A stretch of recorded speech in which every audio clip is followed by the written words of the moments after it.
किसी गांव में एक आशा नाम का औरत थी। उनकी एक ही बेटा था। अपना बेटा को शादी करवा चुकी थी। उनकी बेटा का शादी किए हुए 5 बरस हो गया था, लेकिन उनका कोई संतान नहीं हुआ।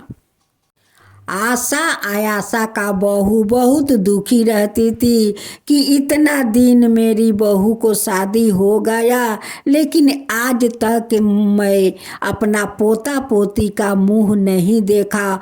बहू चिंता करती कि इतना दिन शादी का हो गया, अभी तक मैं माँ नहीं बनी। यही सास बहू हमेशा चिंता करती रहती थी। जब आशा का बहू कहीं जाती थी तो सभी एक ही बात कहते कि देखो देखो वो बझिनिया आ रही है, देखो वो बझिनिया आ रही है। सब लोग बाजिन के नाम से बोलाता।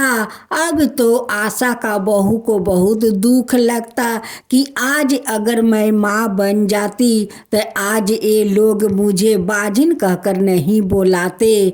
आज भगवान हमें क्यों ये दिन दिखा रहे हैं। जब सास कहीं जाती तो यही बात लोग कहते कि देखो देखो बजिनिया के सास आ रही है। बाजिन का नाम सुन सुनकर सास बहू बहुत परेशान हो गई थी। एक दिन सास बहू कहती है कि आज हम लोग घर से नहीं निकलेंगे और नहीं आदमी को मुंह से ये बाजिन को नाम सुनेंगे। उस दिन पूर्णिमा था, लेकिन सास बहू का पता नहीं था कि आज के दिन तो पूर्णिमा है। उस दिन सास बहू नहीं उन्हान जलाया और नहीं खाना बनाया। दोनों सास बहू अंगने में बैठकर शाम के पहर एक दीपक जलाकर बहुत उदास होकर बैठी हुई थी। बहू को तो आंख से झरझर आंसू बह रहे थे। चांद एक बूढ़ी का रूप धारण करती है।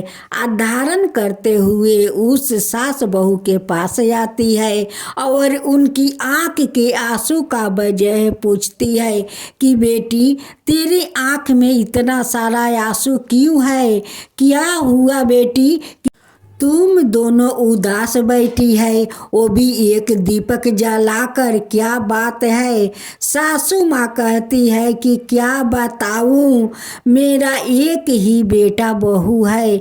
बेटा का 5 बरस शादी किया हो गया, लेकिन आज तक मेरी बहू का कोई संतान नहीं हुआ। उस लिए हम लोग दुखित है। जिधर जाते हैं उधर सब लोग बाजिन के नाम से मेरी बहू को बुलाती है। मुझे लोग कहते हैं कि देखो बजिनिया के सास आ रही है। हम लोग क्या करे कि हम लोग का घर में संतान आए। चांद कहती है कि देखो आज का तो शुभ दिन है, आज तो भरल पूर्णिमा है। आज के दिन जो लोग एक समय उपवास रहते हैं, इस पूर्णिमा में जो लोग सत्यनारायण भगवान के कथा कहवाते हैं, उनका तो शुभ ही शुभ हो जाता है बेटी। आशा कहती है कि हम दोनों सास बहू आज तो पानी तक नहीं पिया है। सारा दिन दुखी के कारण हम लोग उपवास रह गए हैं। चांद कहती है कि ये तो बहुत अच्छा का बात है, आप दोनों को तो सत्यनारायण भगवान का व्रत भी हो गया। देखो बेटी हमारा बात मानो, हर पूर्णिमा के दिन तुम अपना घर अंगना गोबर से लीपो। एक केरा के पाता में हो सके तो कुछ फल मूंग राख कर एक घी का दीप जला देना और वहाँ पर बैठ कर सत्यनारायण भगवान का कथा सुन लेना। देखना तेरा जरूर गोद भर जाएगा, तेरा घर में संतान आएगा, तू जरूर माँ बन जाएगी बेटी, माँ बन जाएगी। तू बस सत्यनारायण भगवान का हर पूर्णिमा के दिन तू एक समय उपवास रहकर उस केरे के पाता पर कुछ फल मूंग राख कर तू कथा जरूर सुनना बेटी, कथा जरूर सुनना। अब तो बूढ़ी माई का बात सुनकर सास बहू हर पूर्णिमा के दिन अपना घर अंगना गोबर से लिपती है। केरे के पाता पर फल मूंग रख कर एक घी का दीप जला देती है और सास बहू दोनों अपने में कथा कहती है। सत्यनारायण भगवान का व्रत के प्रभाव से उनकी बहू माँ बन जाती है। कुछ दिन का बाद उनकी बहू खूब सुंदर एक बेटा को जन्म देती है। अब तो उनकी घर में खुशी का महल छा गया। अब तो सास बहू हर पूर्णिमा के दिन वो एक समय उपवास रहकर सत्यनारायण भगवान को कथा कहती, कथा सुनती। अब तो उनकी अड़ोस पड़ोस वाला सभी लोग कहने लगे कि ये चमत्कार कैसे हो गया कि आज 5 साल का बाद आपका घर में संतान आया है। आशा बहन आशा कहती है कि ये तो चमत्कार उस बूढ़ी माई के चलते हुआ है कि जो बूढ़ी माई हम लोग का एक ज्ञान दी है कि हर पूर्णिमा के दिन एक समय उपवास रहो, कुछ फल मूंग लेकर केरे के पाता पर रख कर घी के दीप जलाकर सत्यनारायण भगवान के कथा सुनो। वही व्रत के ये प्रभाव है कि आज मेरे घर में संतान आया है। तुम लोग चाहो तो हर पूर्णिमा के दिन एक समय उपवास रह सकती हो और सत्यनारायण भगवान के कथा कहो सुनो। इससे सत्यनारायण भगवान बहुत खुश होते हैं कि लोग हर पूर्णिमा के दिन एक समय उपवास रहते हैं, श्रद्धा भक्ति से पूर्णिमा व्रत करते हैं। तो मिलकर बोलो सत्यनारायण भगवान की जय, सत्यनारायण भगवान की जय। हे सत्यनारायण भगवान, जैसे उस आशा का घर में संतान आया, उनकी बहू को माँ बना दिया, वैसा ही सबका ऊपर कृपा कीजिए। हे सत्यनारायण भगवान, सबका ऊपर कृपा कीजिए।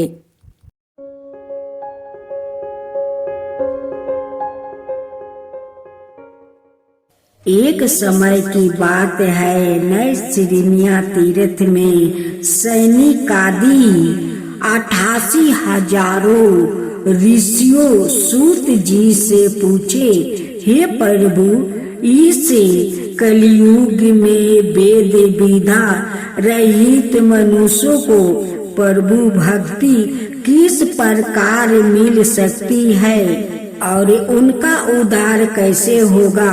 हे मुनि श्रेष्ठ, कोई ऐसा तप बताइए जिससे थोड़ा समय में ही पुण्य मिले और मन बचित फल भी मिल जाए।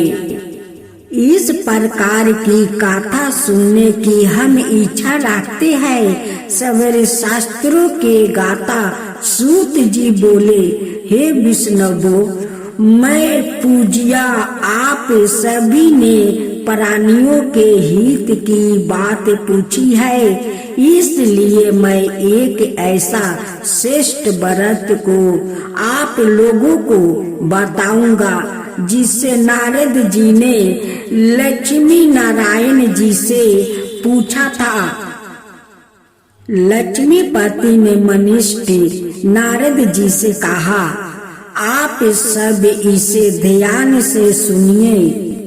एक समय की बात है, योगी राज नारद जी दूसरे के हित की इच्छा लिए अनेकों लोक में घूमते हुए मृत्यु लोक में आ पहुँचे। यहाँ उन्होंने अनेक योनियों में जन्मों में प्राय सभी मनुष्यों को अपने कर्मों द्वारा अनेकों दुखों से पीड़ित देखा। उनका दुख देखे नारद जी सोचने लगे कि कैसा यत्न किया जाए जिसके करने से निश्चित रूप से मानव को दुखों का अंत हो जाए। इसी विचार पर मनन करते हुए वो विष्णु लोक में गया। वहाँ वो देवों के ईश्वर नारायण की स्तुति करने लगे, जिसके हाथों में शंख चक्र गदा और प्रद्युम्न थे, गले में वरमाला पहने हुए थे। स्तुति करते हुए नारद जी बोले, हे भगवान, आप अत्यंत शक्ति से संपन्न है। मन और वाणी भी आपको नहीं पा सकती है।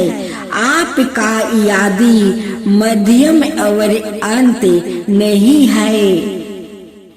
निर्गुण स्वरूप सृष्टि के कारण भक्तों के दुख को दूर करने वाले हैं। आपको मेरा नमस्कार है।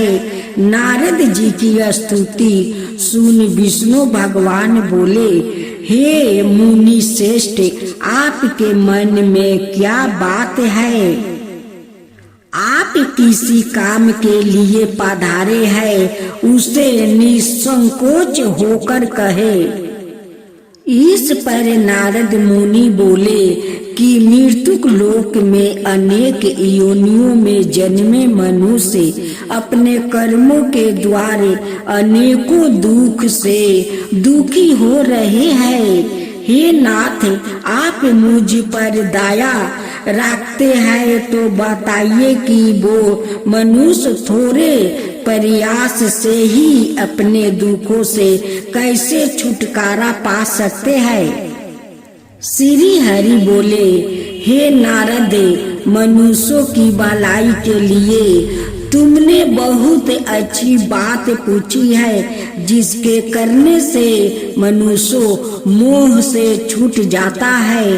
वो बात मैं कहता हूँ, उसे सुनो। स्वर्ग लोक वो मृत्युक लोक दोनों में एक दुर्लभ है, उत्तम व्रत है जो पुण्य देने वाला है।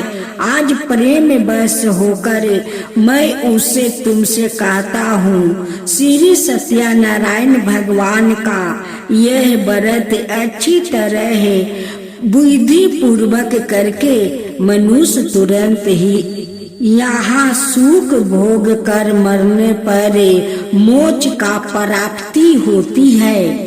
श्री हरि के वचन सुन नारद जी बोले कि उस व्रत का फल क्या है और उसका विधान क्या है? यह व्रत किसने किया था? इस व्रत को किसी दिन करना चाहिए? सभी कुछ विस्तार से बताइए। नारद की बात सुनकर श्री हरि बोले, दुख शोक को दूर करने वाला, यह सभी स्थानों पर विजय दिलाने वाला है। मानव को भक्ति श्रद्धा के साथ शाम को श्री सत्यनारायण की पूजा धर्म पारायण होकर ब्राह्मणों बंधुओं को साथ करनी चाहिए। भक्ति भाव से ही नववेद केले का फल, घी, दूध और गेहूं का आटा सबाया ले। गेहूं के स्थान पर साठी का आटा, शक्कर और गुड़ लेकर वो सभी भक्षण योग पदार्थों को मिलाकर भगवान का भोग लगाए। ब्राह्मणों सहित बंधु बांधवों को भी भोजन कराए। उसके बाद सवाए भोजन करे। भोजन कीर्तन के साथ भगवान की भक्ति में लीन हो जाए। इस तरह से सत्यनारायण भगवान का यह व्रत करने पर मनुष्य की सारी इच्छाएं निश्चित रूप से पूरी होती है। इस काली काले अर्थात काली युग में मृत्यु लोक में मोक्ष का ही एक सरल उपाय बताया गया है। सूत जी बोले, हे ऋषियों, जिसने पहले समय में इस व्रत को किया था उसका इतिहास कहता हूँ, ध्यान से सुनो। सुंदर काशीपुरी नगरी में एक अत्यंत निर्धन ब्राह्मण रहता था। भूख प्यास से परेशान वो धरती पर घूमता रहता था। ब्राह्मणों से प्रेम करने वाले भगवान ने एक दिन ब्राह्मण का भेष धारण कर उसके पास जाकर पूछा, हे बीरबल, नित दुखी होकर तुम पृथ्वी पर क्यों घूमते हो? दीन ब्राह्मण बोला, मैं निर्धन ब्राह्मण हूँ, भिक्षा के लिए धरती पर घूमता हूँ। हे भगवान, यदि आप इसका कोई उपाय जानते हो तो बताइए। वृद्ध ब्राह्मण कहता है कि सत्यनारायण भगवान मनोवांछित फल देने वाले हैं, इसलिए तुम उनका पूजन करो। इसे करने से मनुष्य सभी दुखों से मुक्ति हो जाता है। वृद्ध ब्राह्मण बन कर आए सत्यनारायण भगवान उस निर्धन ब्राह्मण को व्रत का सारा विधान बताकर अंतर ध्यान हो गए। ब्राह्मण मन ही मन सोचने लगा कि जिस व्रत को वृद्ध ब्राह्मण करने को कहा गया है, मैं उसे जरूर करूँगा। यह निश्चय करने के बाद उसने रात में नींद नहीं आई। वो सवेरे उठकर सत्यनारायण भगवान के व्रत का निश्चय कर भिक्षा के लिए चला गया। उस दिन निर्धन ब्राह्मण को भिक्षा में बहुत धन मिला, जिससे उसने बंधुओं बांधवों के साथ मिलकर श्री सत्यनारायण भगवान का व्रत संपन्न किया।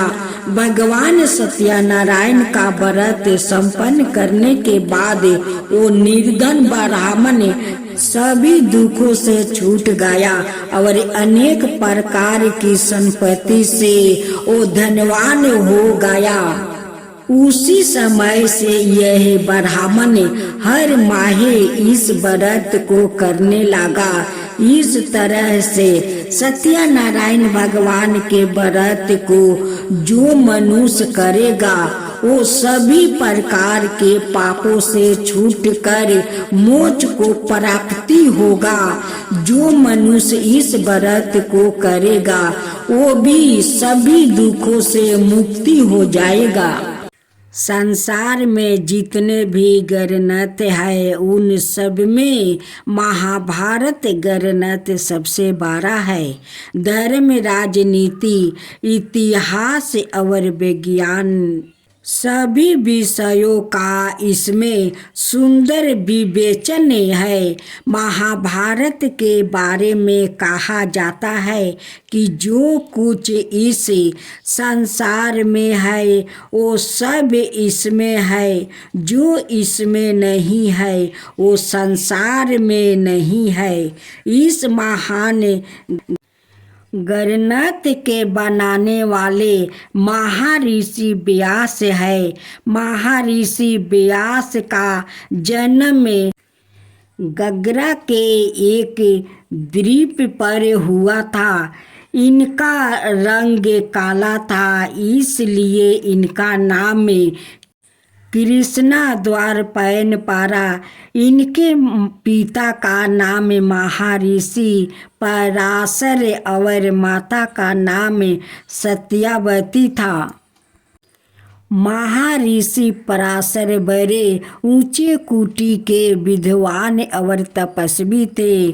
देशों में दूर दूर तक इनका नाम था। बड़े बड़े सम्राट इनका आशीर्वाद पाने को लालायित रहते थे। महर्षि व्यास की बुद्धि बड़ी दीप्त थी। जो बात या एक बार सुन लेते थे उनसे सादा याद रखते थे। हिमालय की गोद में इनकी शिक्षा प्रारंभ हुई। उनके ऋषि मुनियों के आश्रमों में जाकर उन्होंने ज्ञान प्राप्त किया। उस समय वैदिक साहित्य बिखरा पड़ा था। कुछ ऋचाएँ किसी ऋषि के पास थी और कुछ ऋचाएँ किसी ऋषि के पास थी। सारी ऋचाएँ एक ऋषि से प्राप्त नहीं हो सकती थी। महर्षि व्यास ने अनुभव किया कि यदि वैदिक साहित्य की यही दशा देश में रही तो एक दिन सारा साहित्य समाप्त हो जाएगा। यह सोचकर अपने हिमालय से कन्याकुमारी तक और पूर्व से पश्चिम तक संपूर्ण भारत की यात्रा की। बड़े बड़े ऋषियों मुनियों से मिले, मंत्र इकट्ठा किए, चर्चा की। कहते हैं 28 बार वेदों के मंत्रों का संकलन व्यास जी ने किया। हर बार कुछ ना कुछ कमी रह जाती थी। अंत में घोर परिश्रम करके अपने वेदों को एक रूप दिया जो आज तक हमारे देशों में प्रचलित है। इसी कार्य के कारण इनका नाम वेद व्यास पड़ गया।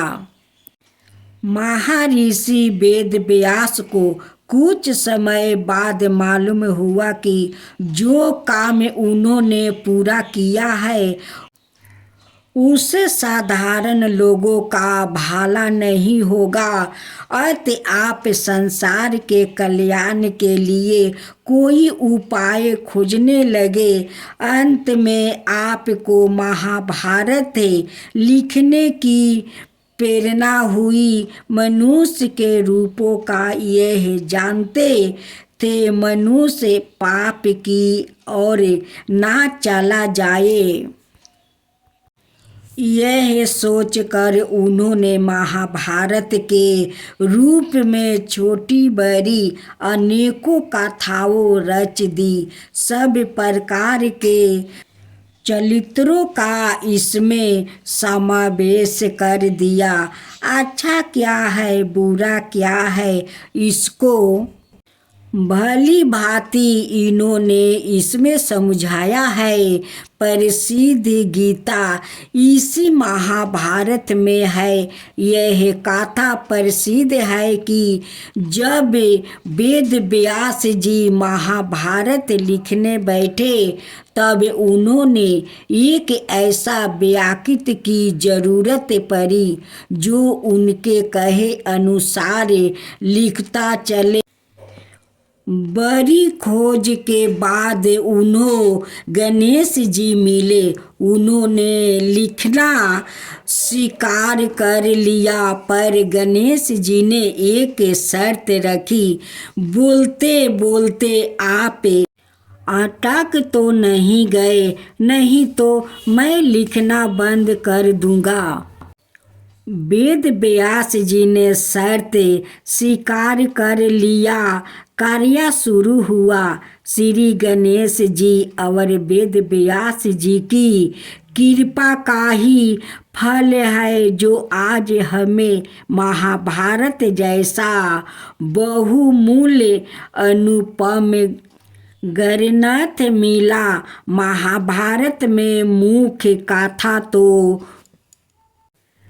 कौरवों और पांडवों की है, पर इसके साथ साथ ही अनेकों और पात्र है जिनको उन्होंने महाभारत में सजाया है। महाभारत के आधार पर अनेकों कवियों ने उत्तम उत्तम ग्रंथ लिखे हैं। महाभारत ग्रंथ आज भी अपने ढंग का अनुपम ग्रंथ है। संसार में जितने भी ग्रंथ है उन सब में महाभारत ग्रंथ सबसे बड़ा है। धर्म, राजनीति, इतिहास और विज्ञान सभी विषयों का इसमें सुंदर विवेचन है। महाभारत के बारे में कहा जाता है कि जो कुछ इस संसार में है वो सब इसमें है, जो इसमें नहीं है वो संसार में नहीं है। इस महान ग्रंथ के बनाने वाले महर्षि व्यास है। महर्षि व्यास का जन्म गग्रा के एक द्वीप पर हुआ था। इनका रंग काला था, इसलिए इनका नाम कृष्णा द्वारपायन पड़ा। इनके पिता का नाम महर्षि पराशर और माता का नाम सत्यवती था। महर्षि पराशर बड़े ऊंचे कोटि के विद्वान और तपस्वी थे। देशों में दूर दूर तक इनका नाम था। बड़े बड़े सम्राट इनका आशीर्वाद पाने को लालायित रहते थे। महर्षि व्यास की बुद्धि बड़ी दीर्घ थी। जो बात या एक बार सुन लेते थे उनसे सदा याद रखते थे। हिमालय की गोद में इनकी शिक्षा प्रारंभ हुई। उनके ऋषि मुनियों के आश्रमों में जाकर उन्होंने ज्ञान प्राप्त किया। उस समय वैदिक साहित्य बिखरा पड़ा था। कुछ ऋचाएँ किसी ऋषि के पास थी और कुछ ऋचाएँ किसी ऋषि के पास थी। सारी ऋचाएँ एक ऋषि से प्राप्त नहीं हो सकती थी। महर्षि व्यास ने अनुभव किया कि यदि वैदिक साहित्य की यही दशा देश में रही तो एक दिन सारा साहित्य समाप्त हो जाएगा।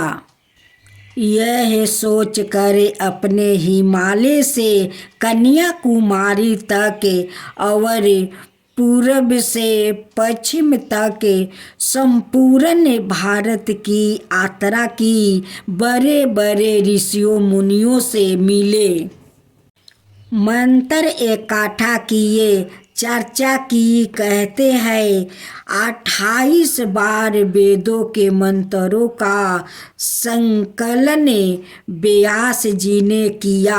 हर बार कुछ ना कुछ कमी रह जाती थी।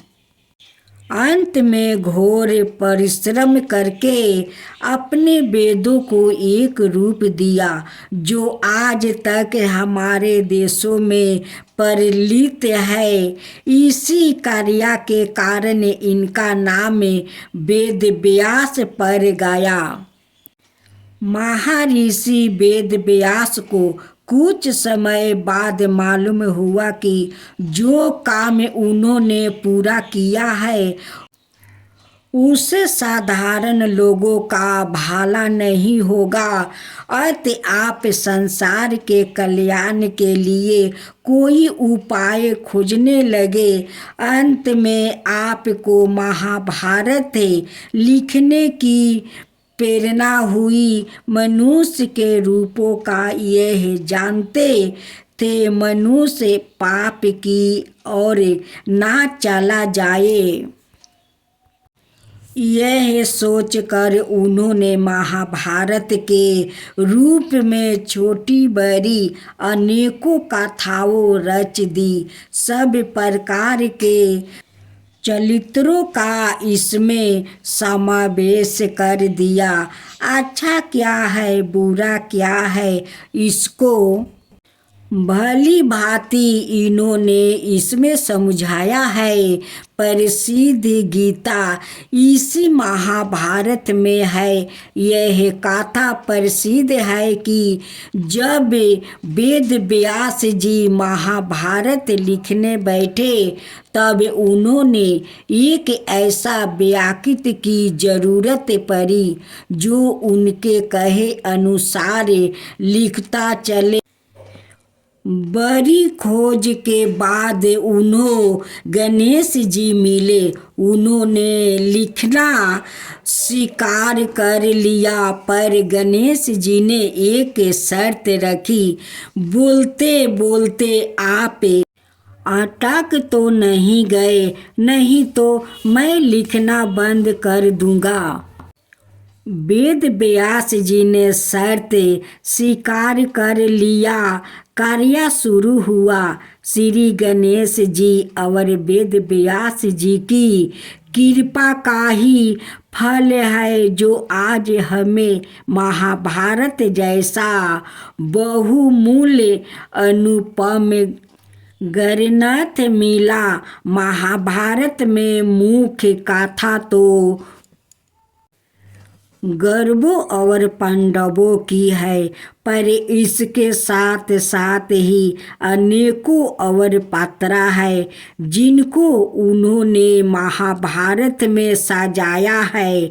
महाभारत के आधार पर अनेकों कवियों ने उत्तम उत्तम ग्रंथ लिखे हैं। महाभारत ग्रंथ आज भी अपने ढंग का अनुपम ग्रंथ है। आज आप सुने माता तुलसी और जलंधर की व्रत कथा। माता तुलसी का असली नाम बिंदा था। उनका जन्म राक्षस कुल में हुआ, लेकिन वो श्री हरि विष्णु की परम भक्त थी। बिंदा जब बड़ी हुई तो उनका विवाह जलंधर नाम का असुर से करवा दिया गया। बिंदा भगवान विष्णु की परम भक्त तो थी ही, साथ ही वो पतिव्रता स्त्री भी थी। उनकी भक्ति और पूजा के कारण उनका पति जलंधर अजय होता गया और इसके चलते उसे अपनी शक्तियों पर अभिमान हो गया और उसने सड़क पर आक्रमण कर देव कन्याओं को अपने अधिकार में ले लिया। इससे क्रोधित होकर सभी देव भगवान श्री हरि विष्णु की शरण में गए और जलंधर के आतंक का अंत करने की प्रार्थना की।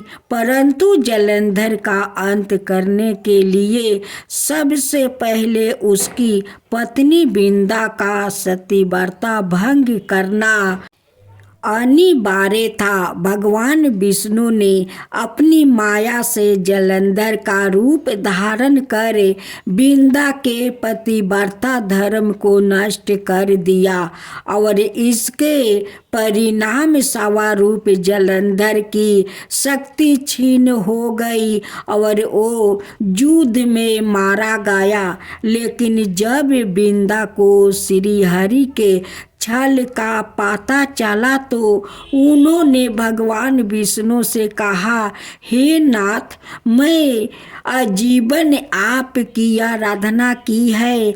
आपने मेरे साथ ऐसा कृत्य कैसे किया?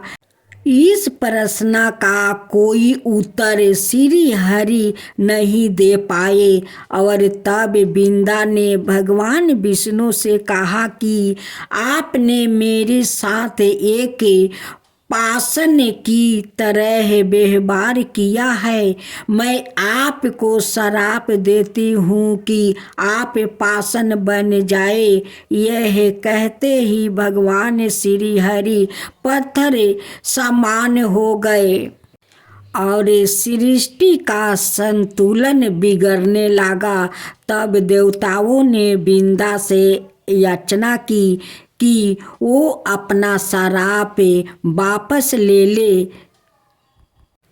भगवान विष्णु भी बिंदा के साथ हुए छल से लज्जित थे और अंत में उन्होंने भगवान विष्णु को क्षमा कर दिया और भगवान विष्णु को श्राप मुक्त कर जलंधर के साथ सती हो गई।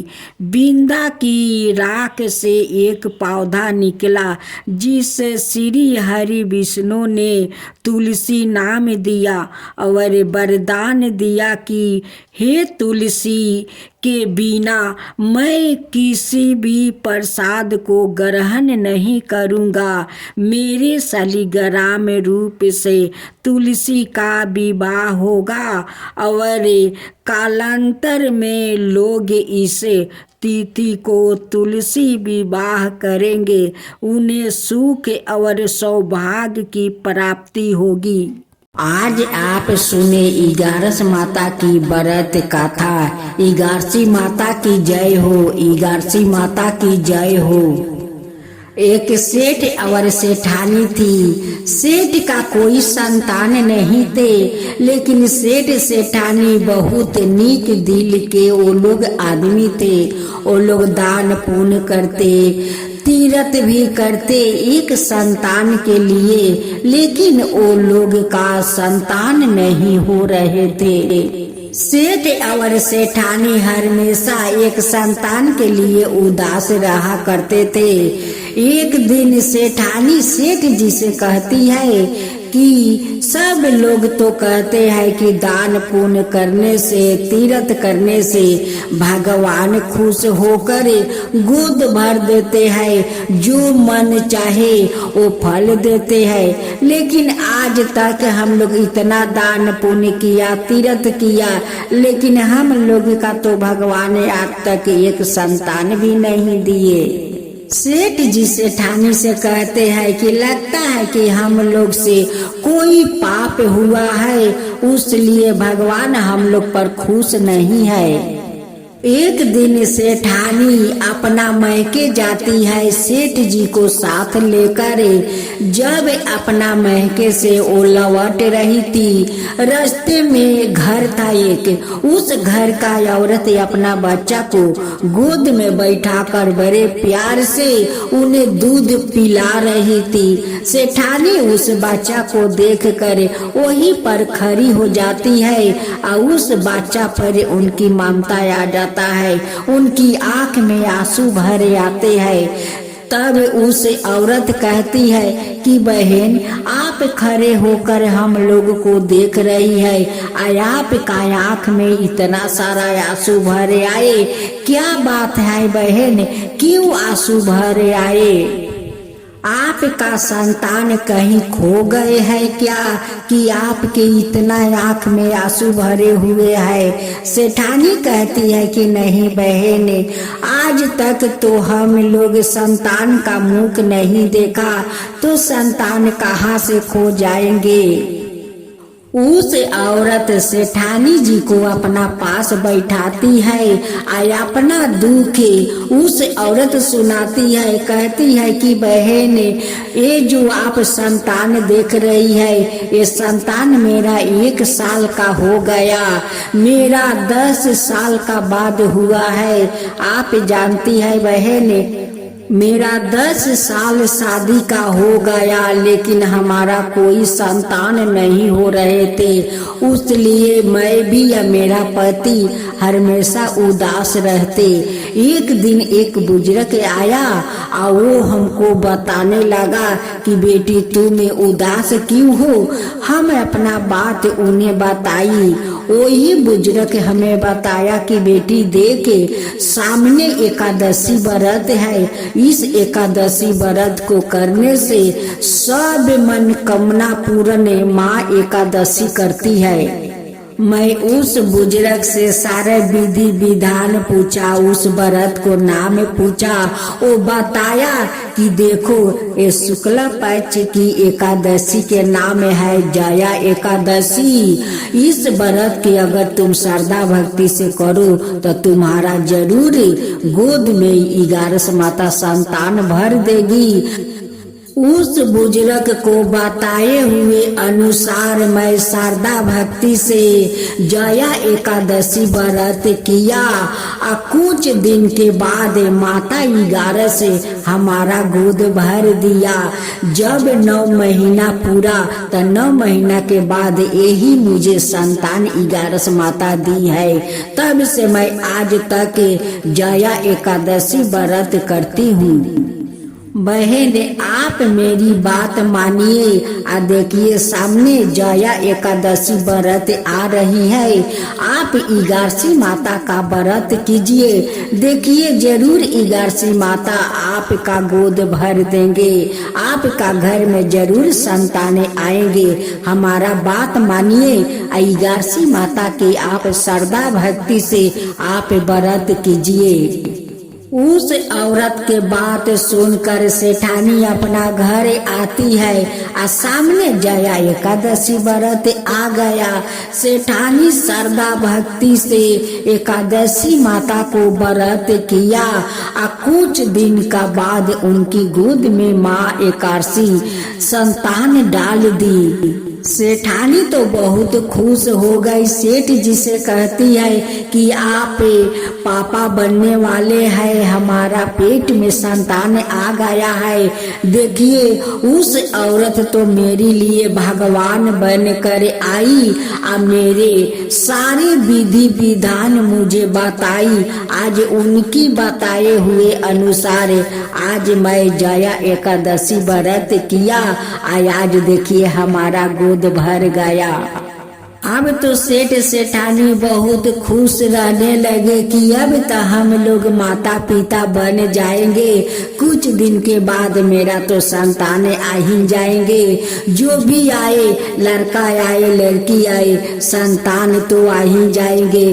अब हमारा घर में किलकारी गूंजेगे। अब तो हम लोग अपना बच्चा के साथ खेलेंगे, बच्चा से बहुत प्यार करेंगे। अब दोनों सेठ सेठानी बहुत खुश है। कुछ दिन के बाद उनकी घर में भी एक लड़का हुआ। अब तो सेठ बहुत सारा दान पुण्य करने लगा, घर में बहुत सारा बधाइयाँ बाजने लगा।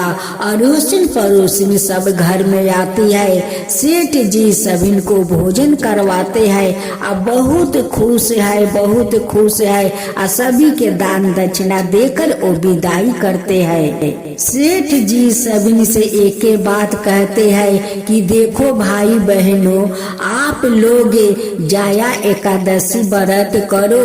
11 माता आप लोग का भी मनोकामना पूरा करेगी। आप लोग भी श्रद्धा भक्ति से 11 माता को व्रत कीजिए।